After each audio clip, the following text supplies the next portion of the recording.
today, as it stands, we have data, right? So whereas before we were making a lot of decisions, I think policymakers were making decisions, and I don't want to say that all of our policy decision-making people in politics are all bad people and that they're all just out there, and that this is just one mass conspiracy theory to overthrow a government, because I don't think that is necessarily it, not fully anyway.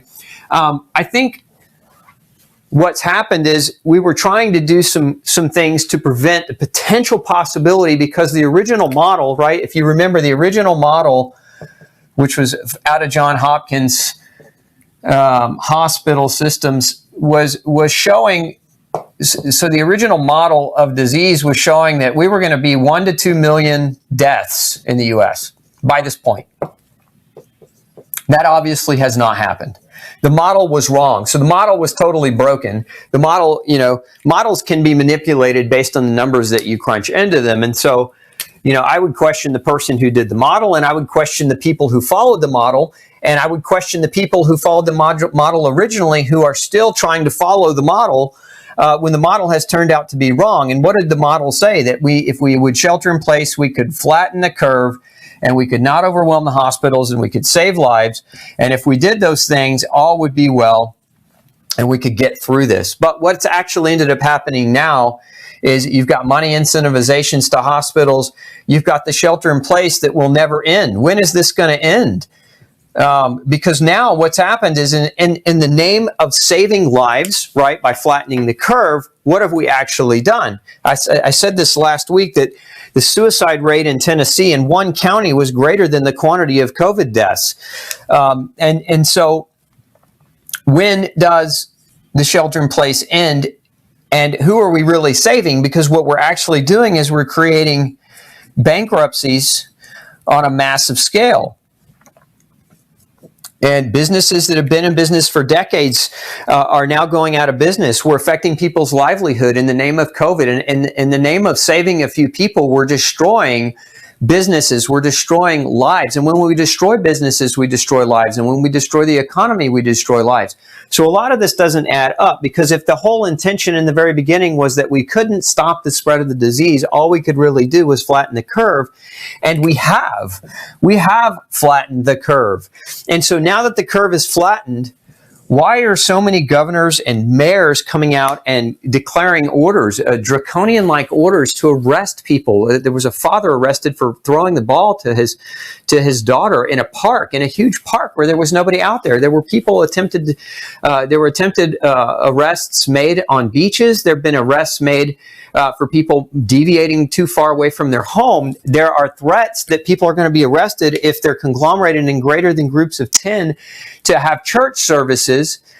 Yet the curve was flattened. And again, we were told we were never going to prevent the spread of this disease. And just like any other disease, if we look at influenza as an example, many of you might say, well, influenza is not as dangerous. This disease has a higher mortality rate. No, it doesn't. The numbers are back now. The numbers that we're seeing don't justify the continued draconian measures for the shelter in place. Now, I want to be very clear. This is not me standing up here telling you to go out and riot in the streets. This is me saying that you should be contacting your politicians. You should be peaceful protesting if this is your belief, and if you want to think about this critically, and if you want to protect your rights.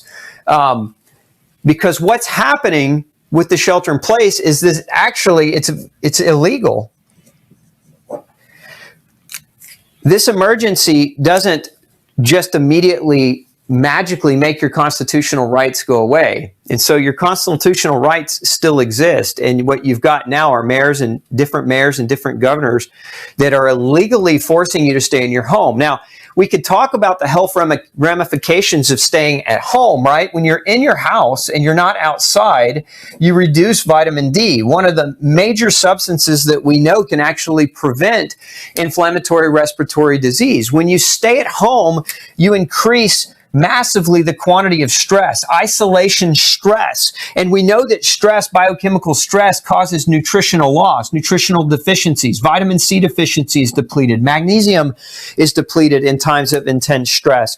Nutrients are lost. And so when you're sheltering in place, many of the things that you're doing in place for the name of, for the sake of the good of the whole is actually not for the sake of the good of the whole, because it actually deteriorates your health nutritionally. It deteriorates your capacity to be healthy. And so if we're doing this for saving lives and we're doing this for health, then what are we really doing? Why is it so important that people stay home right now? Why is it so important that if you leave your house, why is it that you can go to a store like a Home Depot where there's no law enforcement there, and social distancing, which, by the way, social distancing is another thing that it's fishy, because there's no research that says that. So this is all made up. Social distancing is a made up concept.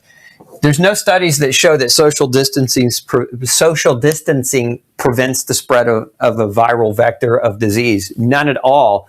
Just like the masks, the research on the mask is very, very iffy. And the homemade masks, guys, those are a joke. If you're wearing them, all you're really doing is cutting off your oxygen supply. So again, let's just put a mask up here. So we know that masks reduce your O2, your ability to get oxygen, and that your lack of oxygen deteriorates your health nutritionally as well, because now your body can't heal and repair as effectively. So you're stuck behind that mask, and most of the people wearing them don't know how to properly wear them anyway. They're not wearing them right. The masks don't have a whole lot of value because the size of the virus is so small, it goes right through the mask. And your eyes aren't covered. I mean, theoretically, if we really cared about the mask working, we'd also say wear goggles if we were really worried about the potential for the spread.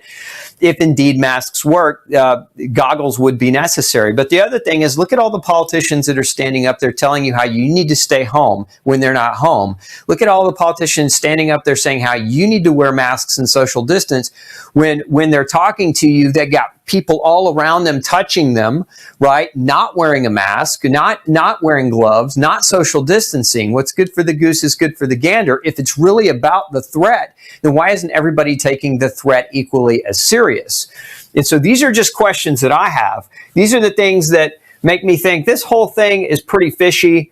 I think this is the time is up. The jig is up, so to speak, where this whole shelter in place piece it's basically been overplayed, because remember, again, the predominant reason to shelter in place was to stop or flatten the curve, not to stop the spread. The spread has been slowed. The curve has been stopped, or flattened rather. And so what's the point to continue to do that? Is the point to continue to bankrupt people who have families to feed? Is it to create big problems in our economy moving forward in the future? You know, your speculation is as good as mine. I know there's a lot of potential theories, and I'm not going to use the word conspiracy. I think theories are intelligent thought processes that people come to conclusions by observing the world. That doesn't make any of us conspiracy theorists. We are theorizing by looking at the data. We're theorizing by analyzing what's happened and seeing how this thing has played out.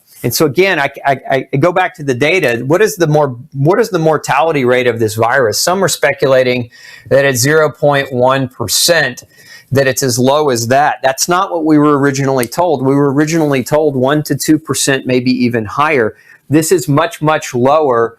And so it's not as dangerous as the influenza. Now, I know I'm going to lose a lot of followers tonight, and a lot of you are going to probably hate me because maybe you live in New York. But what I'm saying is open your eyes and look at what's going on around you. This doesn't add up. Not all of this makes a ton of sense. And what I want to encourage all of you to do is think with your brains, ask questions, and demand answers from the politicians who are trying to create these policies that are wrecking your lives and bankrupting your lives and inhibiting your freedoms to practice religion, inhibiting your freedoms to convene and to groups, inhibiting your movement, inhibiting your ability to make a living. What's coming next? Now they're inhibiting they're arresting people for potentially breaking the law, but the law doesn't exist, and mayors and governors don't have the right to pass new laws as a sole policymaker. They can't pass. That's what we call kings. And, we live in America where we fought 1776, we fought for our right to not be under the tyranny of kings or people that created laws at whims. So I would encourage you all to think very, very hard on what's happening and to look back at what's gone on over the last several months and ask better questions and demand. I think it's time to demand for all of us to stand up together and demand that those who are lying to us need to be investigated and held accountable for the destruction of lives and for the destruction of people's life work, their life savings, for the destruction of many people's ability to visit their family members or their elderly parents in rest homes, in hospitals, or people dying that aren't allowed to have their family around over the fear of COVID when the data shows that it isn't anywhere near as dangerous as it was originally thought to be. So I'm mad, I'm angry, and you should be too, and you should be asking these questions, and I encourage all of you to get out there and do that. Hey, don't forget to check out the rest of the series right here. Make sure you hit subscribe below. And as always, thanks for tuning in.